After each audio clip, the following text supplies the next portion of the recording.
लक्ष्मी अपने पुनः मानव देह में आई। इसके पश्चात दुर्वासा ऋषि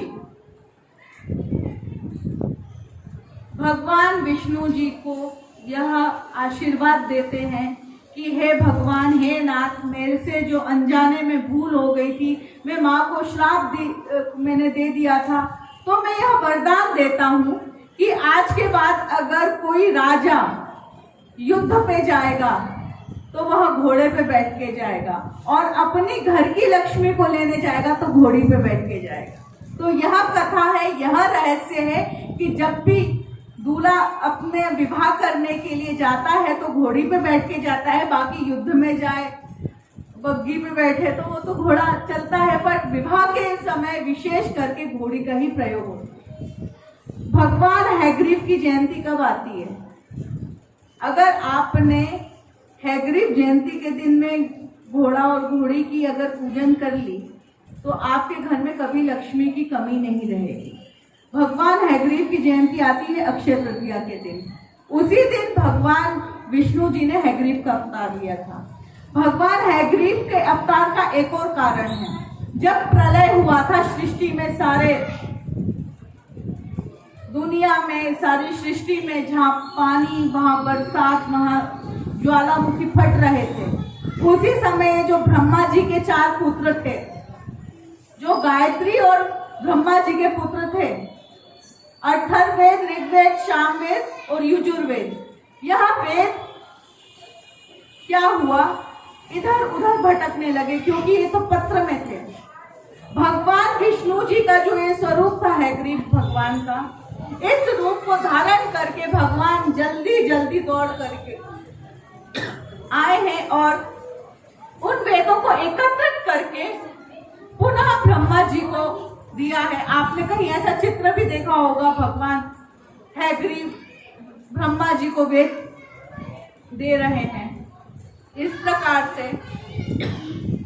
तो ये दुर्वासा ऋषि की यह कथा रही है, और दुर्वासा ऋषि ने तो अनेकों जगह जाकर के श्राप दिया, क्योंकि ये थोड़े से भगवान के रुद्र अवतार है, थोड़ा सा इनमें क्रोध विशेष है। तो इस प्रकार से माँ अनसुईया और अत्रि के ये 3 पुत्र हुए, सोम, दत्तात्रेय और दुर्वासा जी। अनसुईया देवी ने एक समय की बात थी, त्रेता युग में माँ सीता जी को गीता सुनाई। आपको पता है, मात्र गीता सिर्फ वही नहीं है जो योगेश्वर ने अर्जुन को सुनाई। जहां जहां जिस जिसने किसी को ज्ञान दिया है वह गीता है। गीता क्या है? ज्ञान ही है, पर ज्ञान के भी अनेक रूप है, अनेक प्रारूप है। प्रथम, जब अगर आप मानस में जाते हैं, मानस रामचरितमानस को पढ़ेंगे, कितनों ने रामचरितमानस पूरी पढ़ी है? अखंड रामायण करिए। तो आप जब तक रामचरितमानस बहुत सरल है, हिंदी में है, आप लोग पढ़ सकते हैं। जिस प्रकार से आप सुंदरकांड करते हैं ऐसे आप बालकांड भी कर सकते हैं और उत्तरकांड तक। तो इस रामचरितमानस में प्रत्येक पात्र के द्वारा जितने उपदेश निकले वो सब गीता है। आज यह जो हमको इतना बड़ा दिव्य महाग्रंथ शिव महापुराण, जो महर्षि वेदव्यास के द्वारा रचना जिसने की थी, यह सब पूरा ज्ञान ही है। अगर हम अपने जीवन में शिव महापुराण के प्रत्येक अक्षर को, प्रत्येक स्तुति को, प्रत्येक मंत्र को, प्रत्येक श्लोक को अगर अपने जीवन में उतार लिया तो हमको भगवान शंकर जी का जो वास्तविक रूप है, हमको उसका दर्शन प्राप्त हो जाएगा, हमको उसका ज्ञान प्राप्त हो जाएगा। ऐसे ही भगवान शंकर जी के अनन्य भक्तों में से एक रहे हैं ऋषि अंगिरस, जिनका विवाह यक्षा के साथ हुआ, जो कि कर्दम्ब ऋषि और देवहूति की पुत्री थी। इनके जो पुत्र हुए वो हुए हैं बृहस्पति देव, और इनकी बहन थी बृहस्पति की, वो थी अमावस्या। पूर्णिमा किसकी थी? कश्यप पुत्री थी, और अगिरस ऋषि की पुत्री थी अमावस्या। और इनके जो पुत्र हुए थे ये बृहस्पति हैं। बृहस्पति देवताओं के गुरु रहे और बृहस्पति के ही पुत्र आगे चल के केसरी हुए और केसरी के पुत्र हुए हनुमान। तो बृहस्पति देव है वो हनुमान जी के दादा हैं। ऐसे ही करके आगे चल के भृगु ऋषि, यह भी भगवान शंकर जी के अनन्य भक्तों में से एक है। एक छोटी सी कथा आती है, अनेकों पुराणों में हमको प्राप्त होगी।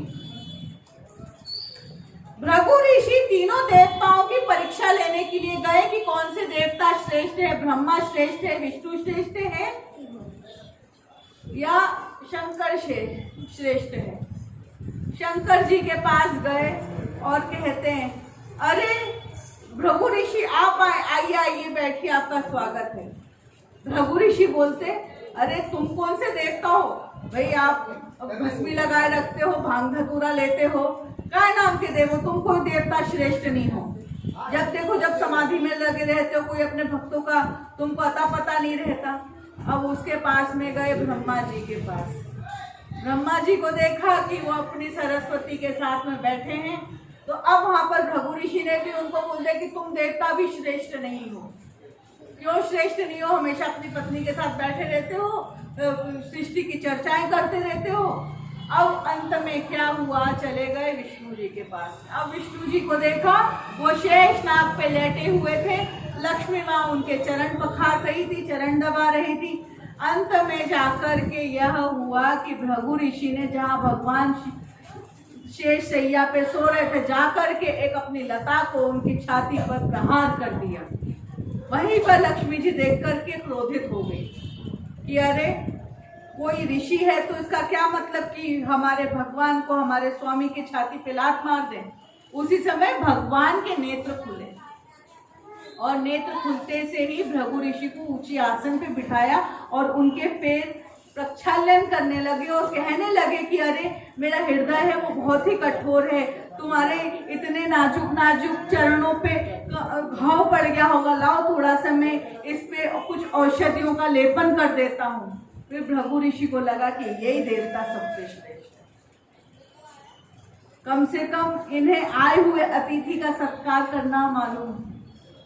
पर यह देख करके लक्ष्मी जी क्रोधित हो गई और कहती हैं कि तुम ब्राह्मण होकर के मेरे भगवान को तुमने लात मारी है तो मैं भी तुम्हारे यहाँ से क्षीण हो जाती हूँ। फिर भगवान विष्णु जी ने उनको समझाया कि अगर क्षीण होगी तो यह जो मेरा मुख है, मेरा मुख ही ब्राह्मण है, मेरे जो बाजू हैं यह क्षत्रिय है और जो मेरा उदर है यह वणिक है। तो अगर तुम मुझसे मेरा मुख ही छीन लोगी तो क्या होगा आगे। इस प्रकार से जो ब्राह्मण त्रिकाल संध्या करेगा, अपना संध्या बंदन करेगा, वही श्रेष्ठ ब्राह्मण कहलाएगा। कभी भी अपने अपने कर्मों से हमको पीछे नहीं जाना चाहिए। इसी प्रकार से दधीचि ऋषि, यह भी शंकर भगवान के अनन्य भक्तों में से एक थे। इनका विवाह हुआ था शांति के साथ में और शांति जो थी वह भी कर्दम ऋषि और देवहूति की पुत्री थी। अब जाकर के दधीचि ऋषि जो थे वो ऐसे महान ऋषि थे जिनकी हड्डियों से एक ऐसा वज्र बना जिससे वृत्तासुर को मारा गया। एक समय की बात थी, असुरों को देवताओं के यज्ञ का भाग प्राप्त होने लगा शुक्राचार्य के द्वारा। देखिए जो दैत्यों के जो गुरु हैं वो शुक्राचार्य हैं और देवताओं के जो गुरु हैं वह बृहस्पति। जब बाली ने, जिसने 3 पग धरती भगवान ने जिससे मांगी थी ना, बाली ने जब स्वर्ग का सिंहासन देवताओं से छीन लिया था, उस समय जो यज्ञ का भाग होता था वह असुरों को जा रहा था। क्यों? क्योंकि अगर देवता लोग स्वर्ग में रहते थे तो बृहस्पति समक्ष रहते थे, उनको ज्ञान देते थे, उनसे यज्ञ करवाते थे, उनका पुरोहित कार्य भी वह करते थे। पर जब असुर लोग ने जाकर के स्वर्ग पर अपना अधिपतित्व स्थापित किया था, उसके पश्चात जो उनके गुरु थे शुक्राचार्य ने जाकर के उनका भाग लेकर के राक्षसों को देने लगे। तो क्या हुआ, राक्षसों की शक्तियां बढ़ने लगी। अब जब राक्षसों की शक्तियां बढ़ेगी तो अंत में क्या होगा, देवता लोग वैसे ही परास्त होंगे। देखिए, जब किसी के पास कुछ वस्तु होती है ना, तो उसको हमेशा भय लगा रहता है। किसी के पास में सपोज करो कार है, तो उसको भय लगा रहेगा कि कोई खामोश नहीं मार जाए, कोई चोरी नहीं कर जाए। किसी के पास में कोई आभूषण रखे हो, कोई सोना चांदी रखा हो, तो उसको हमेशा भय बना रहेगा कि कोई चोर नहीं ले जाए। बैंक में रखेंगे तो वहां पे ब्याज भरना पड़ेगा। तो देवताओं के पास कैसे सबसे बड़ी संपत्ति थी, वह था स्वर्ग। स्वर्ग में रहने वाले अप्सराएं, गंधर्व, किन्नर, यह उनकी शोभा थी। इस प्रकार से देवता लोगों को हमेशा भय बना रहता था कि हमसे हमारा स्वर्ग नहीं छीन जाए। अगर किसी को राक्षसों से कुछ सीखना हो, देखिए राक्षस अलग है, असुर अलग है, दैत्य अलग है। हम इसको भी आगे के क्रम में श्रवण करेंगे, क्योंकि ये भी भगवान महादेव के ही भक्त हैं। अगर राक्षसों से, दैत्यों से, असुरों से अगर कुछ सीखना है तो वो सीखो पुरुषार्थ करना। अब पुरुषार्थ का मतलब क्या होता है, निरंतर कार्य करते रहना। आज ये कार्य खत्म हुआ तो कल ये कार्य प्रारंभ करना है। आज इस राजा को युद्ध में परास्त करा है तो कल स्वर्ग पे चढ़ाई करना है। अब स्वर्ग पे चढ़ाई कर ली तो अब भगवान विष्णु जी से लड़ना है। तो विष्णु जी से कौन लड़े थे, हिरण्याक्ष और हिरण्यकश्यप। क्या हुआ था, उनका अंत हुआ। ऐसे ही भगवान अगर सृष्टि बनाते हैं ना, तो कुछ उसमें नकारात्मक ऊर्जाएं भी आ जाती। वो कैसे आती है, मन से। अब यहाँ पर आगे चल करके अगर देवताओं ने, असुरों ने युद्ध किया है तो कौन जीतता था, देवता जीतते थे। क्योंकि असुरों के पास एक समय अवधि तक कुछ शक्तियां शेष रहती हैं। आगे चल करके अगर आप जो चीज को अगर सीखना है, अपने जीवन में धारण करना है, तो राक्षसों का एक तत्व सीखो, पुरुषार्थ करना। आज आप यहाँ पे कथा जाकर सुन के आप निकलते हो, फिर अगला आपको भजन, स्वाध्याय अपने साथ ही खुद अपने आप में करना है। तो भगवान के प्रति नित्य निरंतर भक्ति। आपको पता है, रावण भी भगवान का बहुत बड़ा भक्त था, शंकर जी का। उसने कभी भक्ति करना नहीं छोड़ा। पर बोलते हैं ना, विनाश काले विपरीत बुद्धि। उसने मात्र एक स्त्री का अपमान कर दिया। उनको ये नहीं पता थी कि सीता जी को, जो एक मां स्वरूप है, उनका हरण कर लिया। तो बस अंत हुआ। कितनी शक्ति हो, कितनी साहस हो, ऐसे ही करके आगे चल करके हमने कल के सृष्टि क्रम में देखा था, जो भगवान भोलेनाथ की सृष्टि थी। तो उसमें हमने हमारी मानव की उत्पत्ति को हमने श्रवण किया कि मनु शत्रुपा के पूर्व में ब्रह्मा जी से उत्पन्न हुए। सबसे पहले पंच महाभूत से आदि शंकर के बाद में विष्णु जी के पश्चात ब्रह्मा जी, और ब्रह्मा जी के नाभि कमल में से जब प्रकट हुए थे विष्णु जी के नाभि कमल में से ब्रह्मा जी, तो उनके दाएं हाथ पे से मनु और बाएं हाथ में से शत्रुपा का जन्म हुआ, और उन्हीं के द्वारा मैथुनिक क्रिया के द्वारा हम सब मानव बने हैं। अब मानव बनने के साथ में जो उनकी जो कन्याएं थी, जो भगवान ब्रह्मा जी ने जो पहले 10 प्रजापतियों को जन्म दिया था, तो उसमें से थे दक्ष प्रजापति का चरित्र हमने कल श्रवण किया था कि उनको किस प्रकार से अभिमान था। तो इनकी कुछ कन्याएं थी जिनका विवाह हुआ था कश्यप ऋषि के साथ। बहुत महत्वपूर्ण ये कथा है, अगर चाहे तो आप नोट भी कर लें। आपको पता पड़ेगा कि हम जो सृष्टि को देखते हैं हमारी इन इंद्रियों से, हम महसूस करते हैं वो कहां से आई, कैसे आई।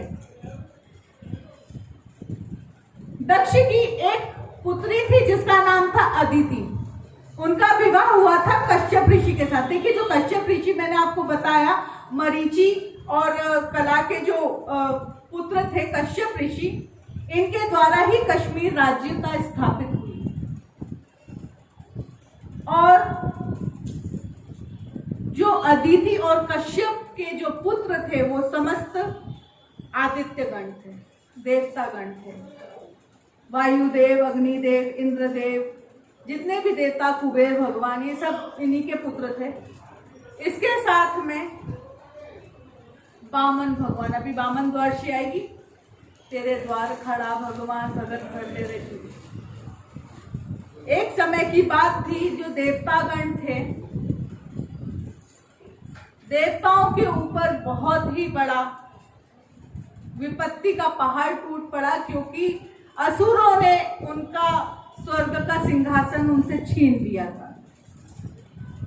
तो इंद्र आदि देवताओं ने जाकर के अपनी मां अदिति को अपना कष्ट बताया। देखिए, आपको जब भी कोई कष्ट हो तो किसी स्त्री को या किसी माँ को जरूर बताओ, उसका हल जरूर मिलेगा। अब इंद्र भगवान ने, इंद्र देवता ने अपनी माँ अदिति को अपने कष्ट का कारण बताया और कहा कि ये जो जितने भी असुर हैं, इन्होंने हमारे स्वर्ग पे चढ़ाई कर ली, हमारा सिंहासन छीन लिया। अब माँ आप ही हमको इस दुविधा से बचा सकती हैं।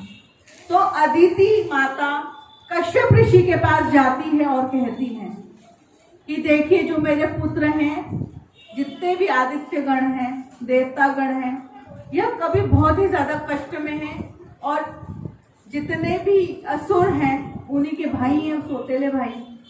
तो अब इन्होंने क्या किया है, जाकर के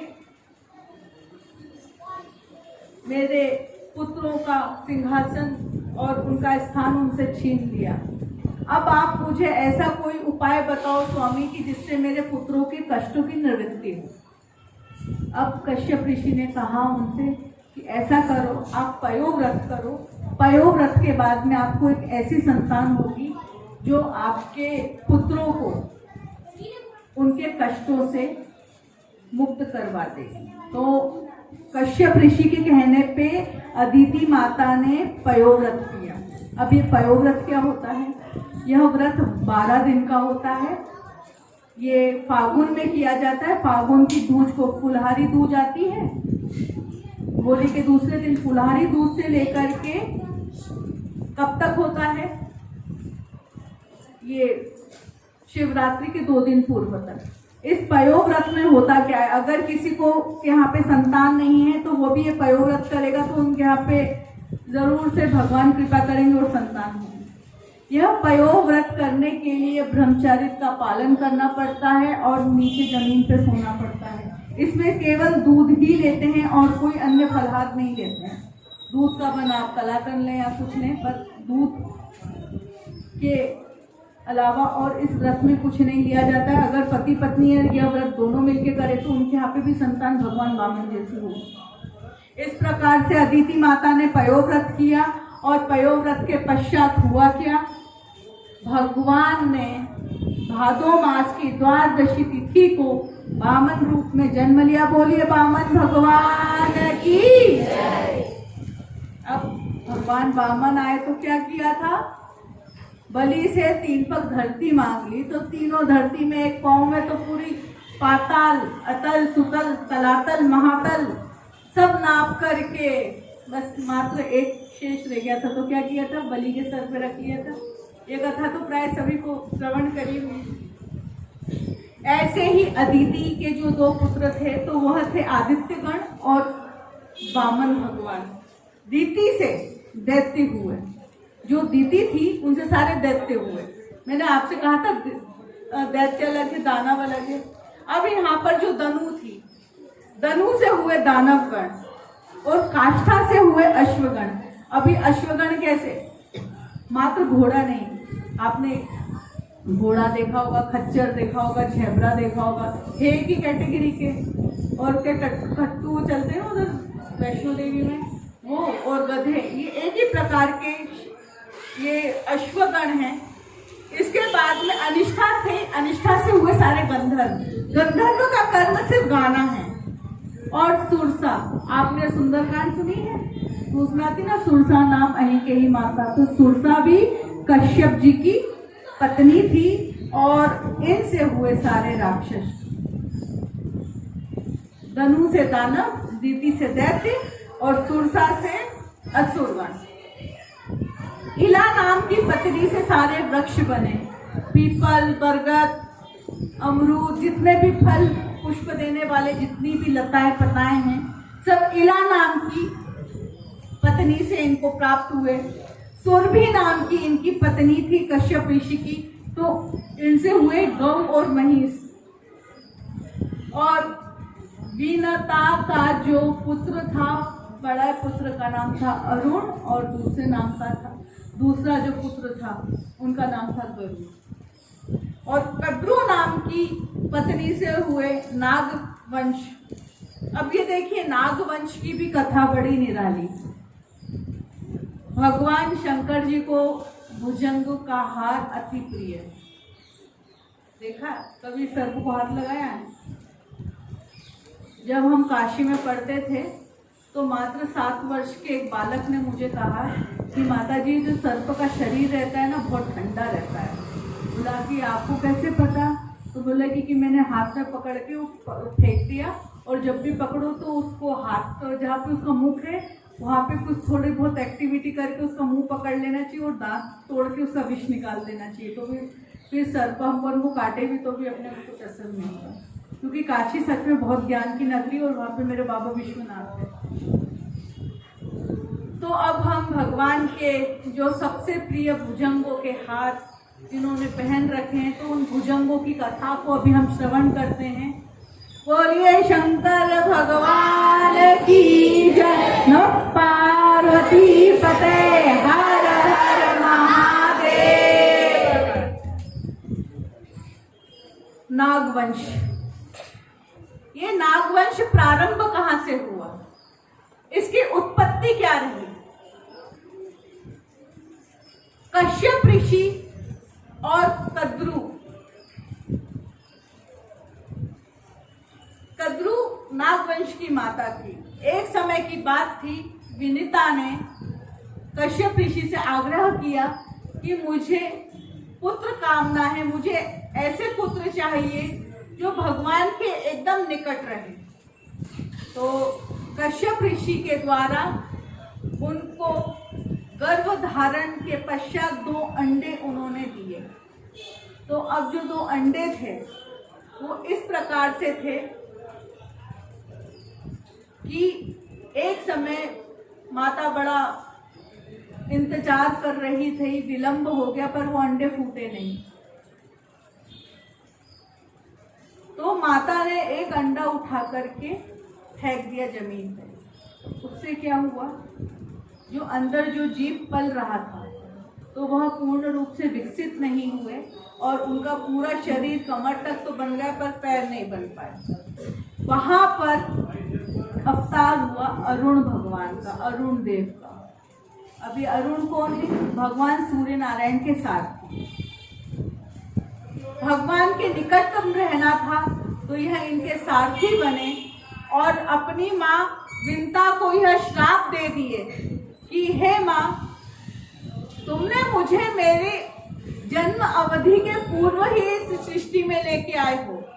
मैं आपको यह श्राप देता हूँ कि मेरी जिस माँ से तुम जितनी ईर्ष्या करते हो उनकी तुमको दासीता आपको करनी पड़ेगी।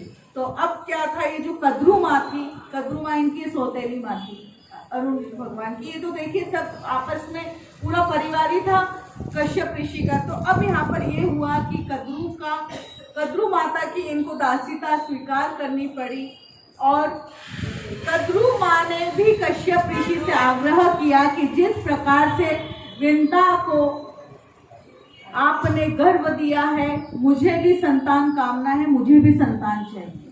तो कश्यप ऋषि ने प्रसन्न होकर के कहा कि देखिए, पर तुमने किसी का देखा देखी मांगने पर ये जो तुम्हारे पुत्र रहेंगे ना, उसको हर कोई पसंद नहीं करेगा।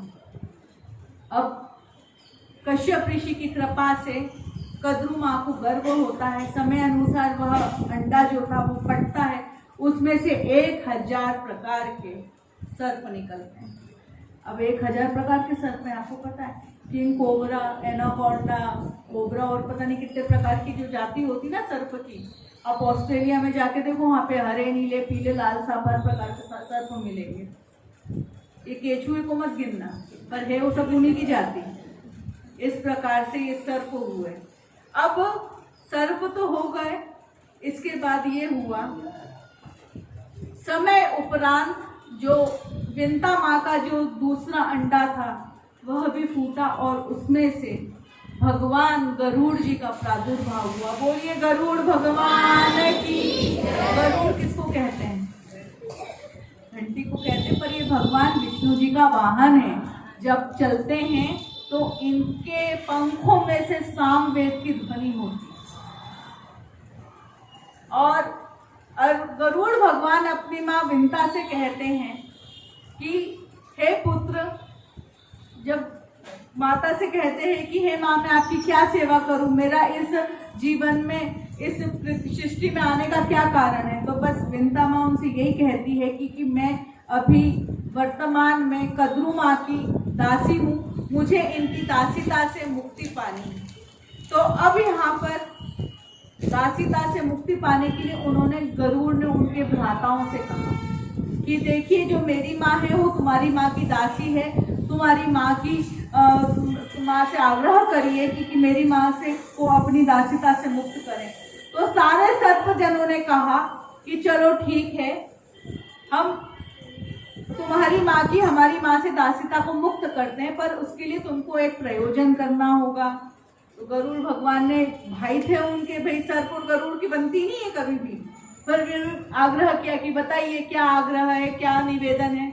तो कहते हैं कि एक तुम्हारे भाई लोग हैं, अदिति माता के पुत्र देवतागण, उनके पास में अमृत का कलश रखा हुआ है, वह हम सारे सर्पों को अमृत पीना है, तो कृपया करके आप मुझे वह अमृत ला के दो। बोले इतनी सी बात। अब यहाँ पर गरुड़ भगवान गए हैं इंद्र के पास में और इंद्र से आग्रह करते हैं कि आपके पास में जो यह अमृत कलश है ये मुझे दे दो। तो अब इंद्र कहता है कि अच्छा, तुम भी हमारे भाई हो, सौतेले हुआ तो क्या, भाई तो हो, तुम पी लो यहाँ पे जितना पीना है। बोले नहीं, मेरे को ये अमृत कलश चाहिए।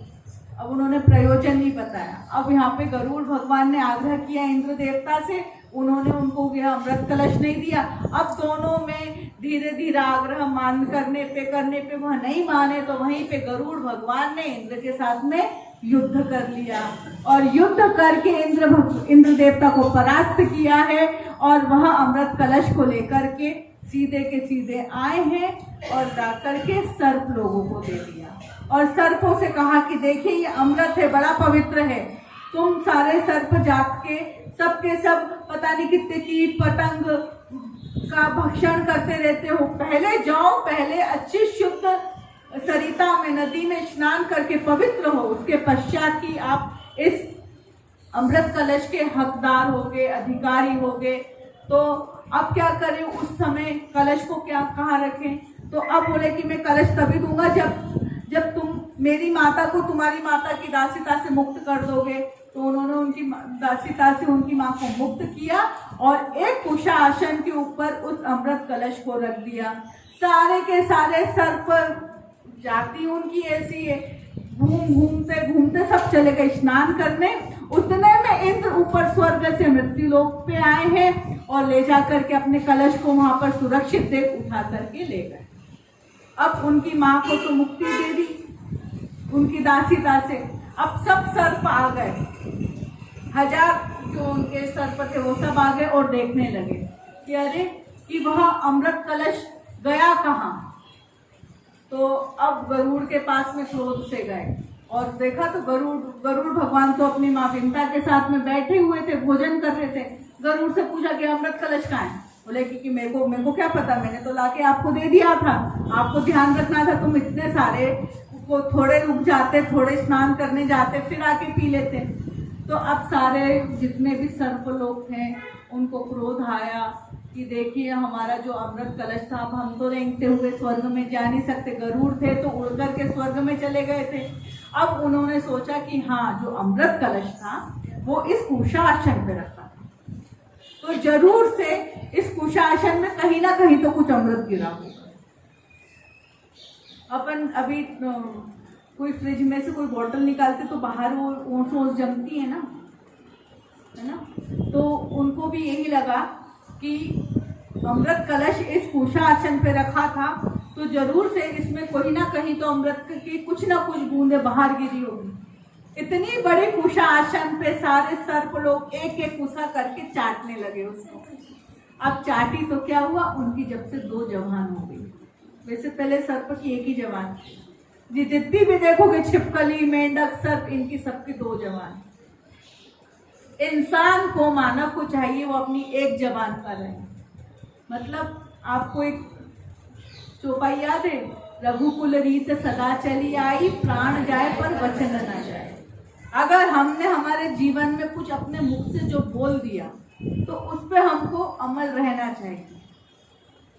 हमको कभी झूठ नहीं बोलना है, ये अमल हमको करते आना चाहिए जीवन में। हमको किसी से किसी की निंदा नहीं करनी है, यह हमको करते आना चाहिए जीवन में। पर हम करते हैं क्या? करते ही रहते, पर ऐसा कभी नहीं। जीवन में सबके साथ प्रेम बना के चलो, भगवान की भक्ति में आस्था लगाते चलो। तो देखिए जो सर्प हैं, तो सर्प की 2 जवाएं हो गई। और उसके पश्चात यह वरदान मिला सर्पों को कि जब जब वर्षा के समय स्वाति नक्षत्र आएगा और स्वाति नक्षत्र आने पर जो वर्षा ऋतु का जल उनके मुख पे गिरेगा तो उससे विष बनेगा। अब आगे चल करके ऐसे नागवंश को प्रणाम है। देखिए नाग देवता अभी आ रही है, क्या नागपंचमी आ रही है, नागपंचमी पूजन होती है। जो औरत नाग पंचमी पे नाग देवता का पूजन करती है उसकी भाई की उम्र बहुत लंबी होती है। देखिए एक माँ ही ऐसी होती है जो हर प्रकार के व्रत करती है। संतान सतमी बच्चे के लिए करेगी, है ना, हल छठ भी बच्चे के लिए करेगी। और कौन कौन से व्रत होते हैं, पति के लिए करवा चौथ, चतुर्थी, पूर्णिमा सब करेंगी, है ना। और फिर उसके बाद भाई के लिए भाई दूज का भी व्रत करेंगी। और फिर पता नहीं कौन सी फिर अष्टमी आएगी तो फिर घर में बड़ी सास से उनके लिए अष्टमी का व्रत किया जाता है। नवमी के लिए कुलदेवी के लिए व्रत किया जाता है। अमावस्या पे जब तक ब्राह्मण भोजन नहीं करके चले जाता जब तक भूखी रहती है। पूर्णिमा पे जब तक सत्यानारायण की कथा नहीं होती जब तक कुछ नहीं करती। एक बात और मैं देखो स्मरण आई, सत्यनारायण की कथा भविष्य पुराण में दी गई है उत्तराखंड में। और सत्यनारायण की कथा प्रत्येक पूर्णिमा को अपने घर पे करना चाहिए। देखिए हिंदी सबको पढ़ते आती है, आजकल पोथी मिलती है। आप यहाँ पे आड़ा बाजार में जो सरदार सोहन की दुकान है वहाँ पे मिलती है, आप वो पोथी लेके आओ, 10-15 रुपए की मिलेगी।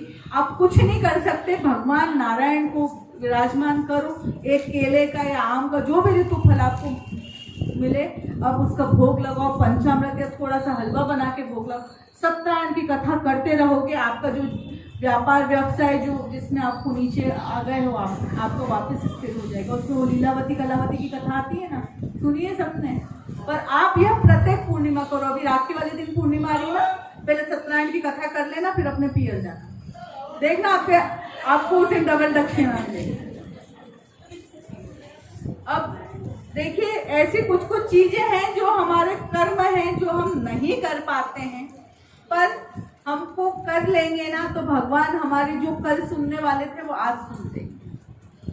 मैं आपसे बार बार निवेदन कर रही हूँ कि अभी सावन के महीने से प्रारंभ होने वाला ये जो 16 सोमवार संकट सोमवार का व्रत है, यह भी अगर आप कर लेंगे जीवन में तो आपके जो भी कष्ट हैं, जहाँ पे भी कोई भी प्रकार की परेशानी है वो सब क्षय हो जाएगी। इसके पश्चात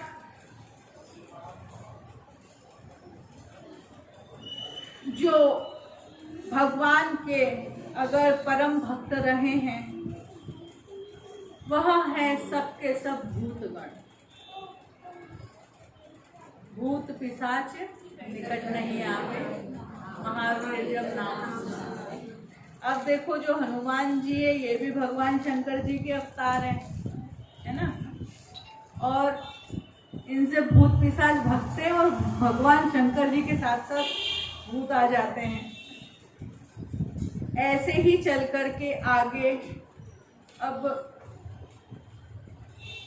शिव पुराण में कर्मों के अनुसार हमारी गति का विस्तार दिया गया है कि हमारी गति कैसी होगी हमारे कर्मों के अनुसार। ध्यान से सुनना। और यही क्रम गरुड़ पुराण में भी दिया है, पद्म पुराण में भी दिया है, अग्नि पुराण में भी दिया है, वामन पुराण में भी दिया है। कर्मों के अनुसार मनुष्य की गति कैसे होती है। जो किसी की झूठी गवाही देता है उस मनुष्य को रौरव